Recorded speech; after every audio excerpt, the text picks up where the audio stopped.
Ang mga pasyente ay nagstay sa loob ng katawan ng patay na balyena na ang mga ulo lamang ang nakalabas.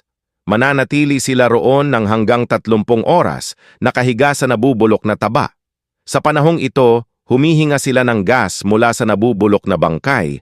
Naniniwala na ito ay makagagaling sa kanilang katawan na maabsorb ang sakit dahil sa pag-iwan niya sa iyo. Kapag na mismo, pwedeng balikan.